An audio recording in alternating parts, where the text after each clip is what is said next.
The Zone diet is founded on the idea of eating a balanced ratio of carbohydrate, protein and fat.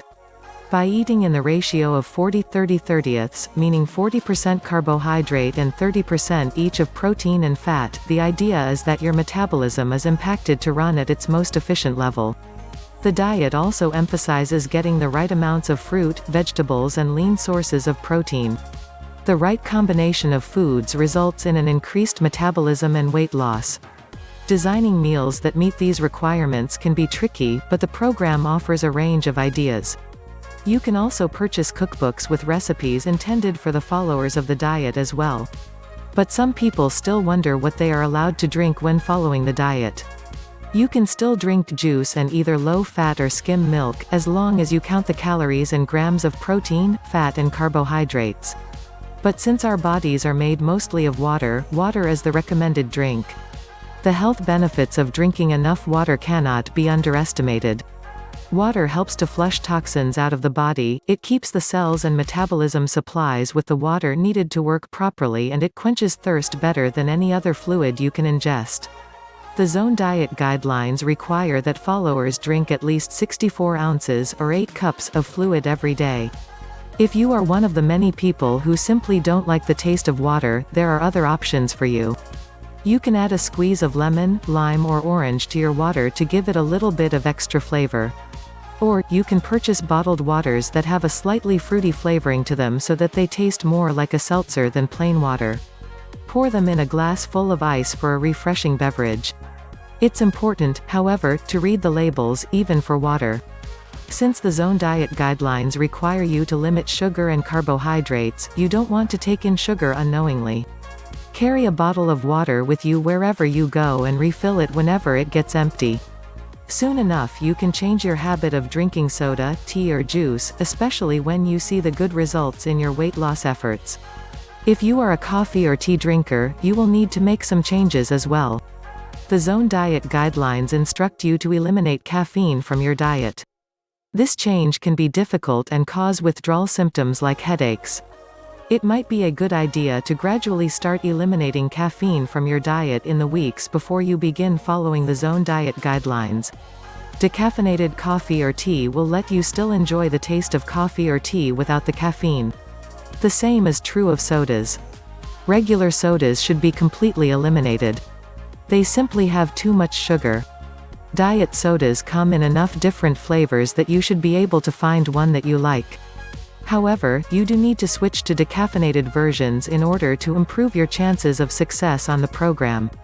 Alcohol is one other beverage that will have to be limited or eliminated.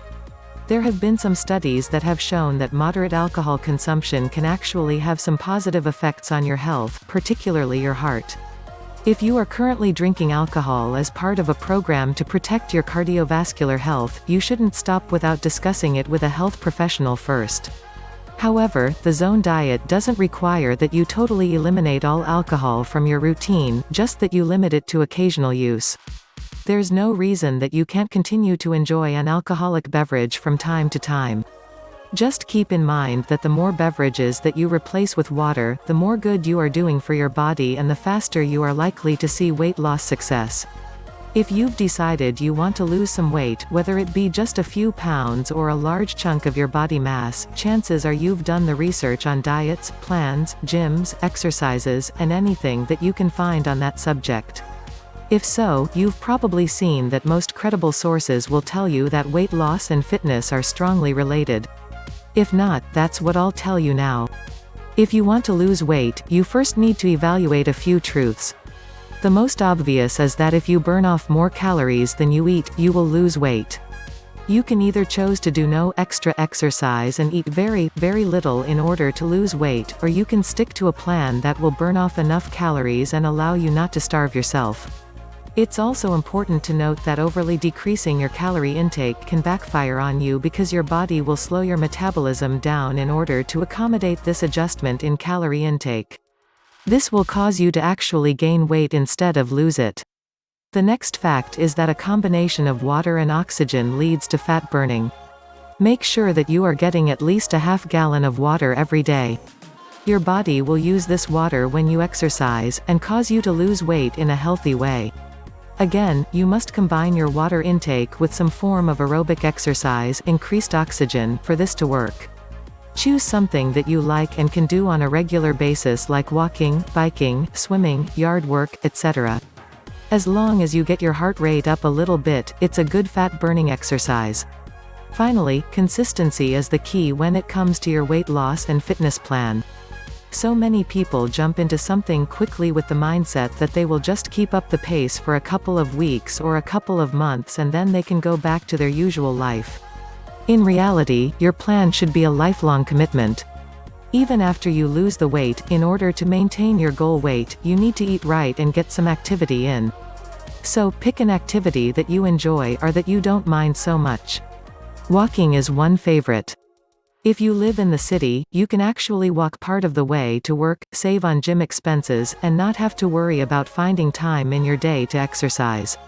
If not, no matter where you live, you can probably find the time to take a 20-minute brisk walk around your neighborhood. Bring a buddy along to keep you entertained and you'll see that the time flies. The connection between weight loss and fitness is too strong to ignore. So, pick your plan and stick with it for life. For those fortunate enough to be carrying a new life within them, it's natural to want to find out how much weight should you gain during pregnancy.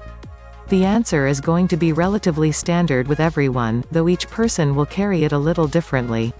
For most of your life, you have been working with the idea that weight gain is bad, but when you are pregnant, weight gain is a very good thing because it is a sign of a healthy baby. For the most accurate answer to the question, you should ask your healthcare professional, but this article will give you an idea of what to expect.